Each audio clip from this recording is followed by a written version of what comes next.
मधुर recipes मध्ये आपणा सर्वांचं पुन्हा एकदा खूप खूप स्वागत आहे। आज आपण अतिशय क्रिस्पी आणि टेस्टी असे व्हेज कटलेट्स बनवणार आहोत। अगदी ट्रेन मध्ये मिळतात ना तसेच कटलेट्स आज आपण बनवणार आहोत। हे कटलेट्स बनवण्यासाठी आपल्याला ब्रेड क्रम्स लागणार आहेत। तर हे ब्रेड क्रम्स बाजारातून न आणता घरच्या घरी कसे बनवायचे हेही मी तुम्हाला आज सांगणार आहे। तर वेळ न घालवता लगेच सुरू करूयात आजची आपली रेसिपी। तर हे कटलेट्स बनवण्यासाठी लागणारे साहित्य बघून घेऊया। हे व्हेज कटलेट्स बनवण्यासाठी मी इथे 4 मीडियम साइजचे बटाटे उकडून स्मॅश करून घेतलेले आहे। पाव कप वाटाणे, पाव कप बीटरूट बारीक कट करून घेतलेले आहे। त्याचबरोबर बीन्स ही मी इथे पाव कप घेतलेले आहे, तेही बारीक कट करून घेतलेले आहे। एक मीडियम साइजचा कांदा बारीक कट करून घेतलेला आहे। पाव कप गाजर बारीक कापून घेतलेले आहे। त्याचबरोबर आले आणि हिरवी मिरची प्रत्येकी 2-2 चमचे मी बारीक कट करून घेतलेले आहे। मसाल्यांमध्ये मी अर्धा चमचा हळद पावडर घेतलेली आहे, अर्धा चमचा गरम मसाला पावडर, अर्धा चमचा आमचूर पावडर, त्याचबरोबर 1 चमचा धने पावडर आणि 1 चमचा लाल मिरची पावडर घेतलेली आहे। आणि आपण घेतलेले आहे चवीपुरते मीठ, साधारण 1 चमचा मीठ मी इथे घेतलेले आहे। सर्वात आधी आपण ब्रेड क्रम्स बनवणार आहोत। त्यासाठी मी साधारण 5 ते 6 ब्रेडचे स्लाइसेस घेतलेले आहेत।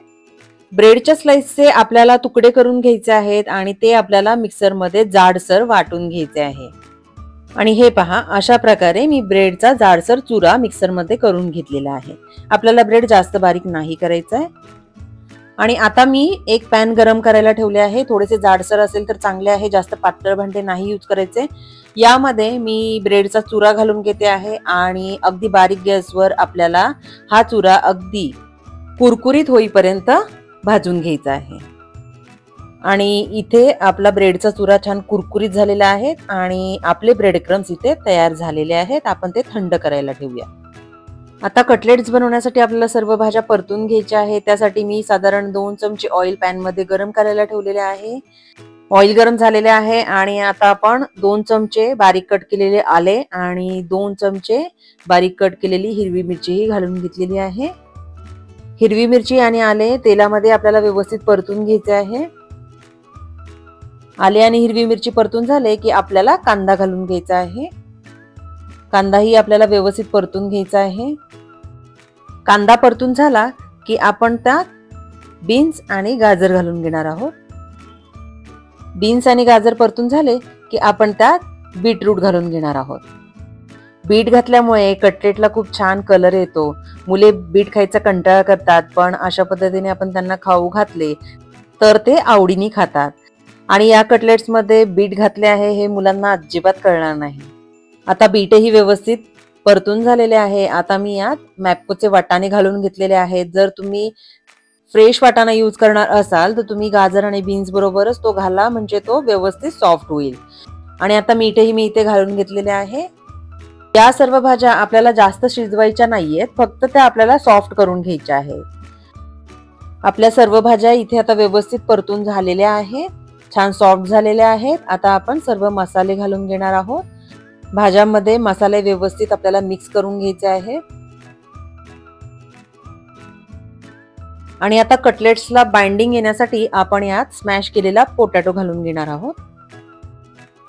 आणि आता हे सर्व इन्ग्रेडियंट्स आपल्याला व्यवस्थित एकजीव करून घ्यायचे आहेत, छान मिक्स करून घ्यायचे आहेत, ज्यामुळे एकसारखे मिश्रण तयार होईल आणि आपल्याला कटलेट्सला व्यवस्थित शेप्स देता येतील।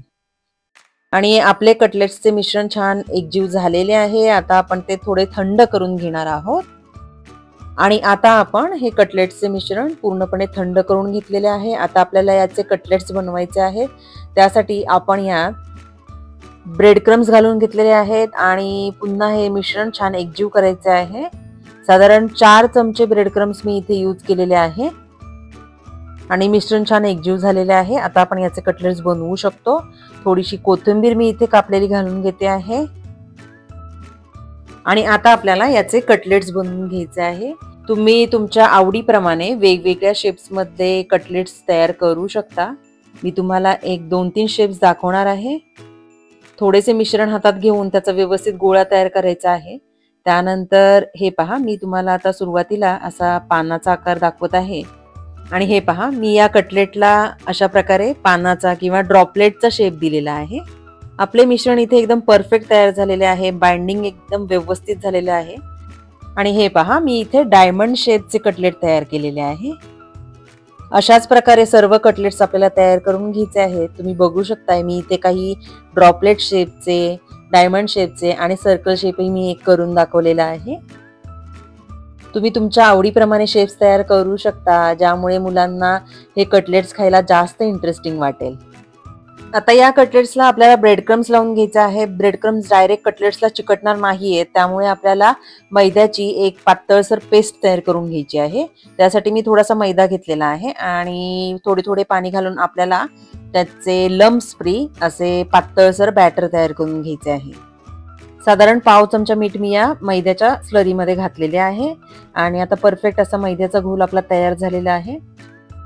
आता आपण जे कटलेट्स बनवलेले आहेत ते आपल्याला यामध्ये डीप करून घ्यायचे आहे आणि एक्सेस बॅटर काढून टाकायचं आहे आणि लगेचच आपल्याला ते ब्रेड क्रम्समध्ये घालून घ्यायचे आहे आणि सर्व बाजूंनी आपल्याला या कटलेटला ब्रेड क्रम्स लावून घ्यायचे आहेत. अगदी हलक्या हाताने आपल्याला करायचं आहे, म्हणजे नॅचरली जेवढे ब्रेड क्रम्स लागतील तेवढेच आपल्याला लावायचे आहे. अगदी प्रेस करून वगैरे नाही लावायचे. हे पहा, अशा प्रकारे सर्व कटलेट्सला मी ब्रेड क्रम्स लावून घेतलेले आहे. आता जेवढे कटलेट्स तुम्हाला फ्राय करायचे आहे तेवढे तुम्ही फ्राय करून घेऊ शकता आणि उरलेले कटलेट्स तुम्ही डीप फ्रीज मध्ये स्टोअर करूनही ठेवू शकता. आता आपण हे कटलेट्स फ्राय करून घेणार आहोत. त्यासाठी मी ऑइल गरम करायला ठेवले आहे. तुम्ही हे कटलेट्स डीप फ्राय किंवा शॅलो फ्राय ही करू शकता. आता ऑइल गरम झालेले आहे, मी कटलेट सोडून घेते आहे. ऑइल गरम झाले की आपल्याला गॅस मीडियम आचेवर ठेवायचा आहे आणि त्यानंतर आपल्याला हे कटलेट्स दोन्ही बाजूंनी व्यवस्थित फ्राय करून घ्यायचे आहे, छान गोल्डन रंगावर. मोठ्या गॅसवर जर हे कटलेट्स आपण फ्राय केले तर ते वरनं लवकर ब्राऊन होतात आणि आतनं ते कच्चे राहण्याची शक्यता असते. जर तुम्ही हे कटलेट्स डीप फ्रीजमध्ये ठेवून नंतर फ्राय करणार असाल तर डीप फ्रीजमधनं काढल्या लगेचच ते तेलामध्ये टाका. जास्त वेळ जर तुम्ही ते बाहेर ठेवले तर ते लूज पडण्याची शक्यता असते. हे कटलेट्स फ्राय करताना आपल्याला ते एका साईडनी व्यवस्थित फ्राय होऊ द्यायचे आहेत आणि त्यानंतरच आपल्याला ते पलटी करून घ्यायचे आहे. आणि अशाच प्रकारे आपल्याला हे कटलेट्स दोन्ही साईडनी व्यवस्थित छान क्रिस्पी होईपर्यंत फ्राय करून घ्यायचे आहेत. आणि आपले कटलेट्स इथे व्यवस्थित फ्राय झालेले आहेत. छान गोल्डन रंग आलेला आहे कटलेट्सला आणि ते छान क्रिस्पीही झालेले आहेत.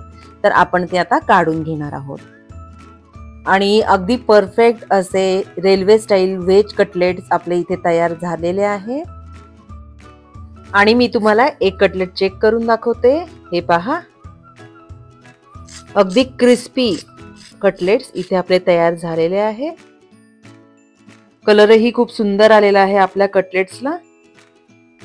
आणि हे पहा, एकदम परफेक्ट असे आपले कटलेट्स इथे तयार झालेले आहेत. तुम्ही अशा पद्धतीने व्हेज कटलेट्स नक्की ट्राय करून पहा. आणि तुमचे कटलेट्स कसे बनले हे मला कमेंटमध्ये कळवायला अजिबात विसरू नका. जर तुम्हाला माझी ही रेसिपी आवडली असेल तर व्हिडिओला लाईक आणि शेअर करा. आणि त्याचबरोबर जर तुम्ही अजूनही माझ्या चॅनेलला सबस्क्राईब केलेले नसेल तर प्लीज सबस्क्राईब बटन प्रेस करा आणि बेल आयकॉन प्रेस करायलाही विसरू नका, ज्यामुळे माझ्या नवीन रेसिपीचे नोटिफिकेशन्स तुम्हाला मिळतील आणि माझे नवीन रेसिपीज तुमच्याकडून मिस होणार नाहीत. लवकरच भेटूयात अशाच एका नवीन रेसिपी बरोबर.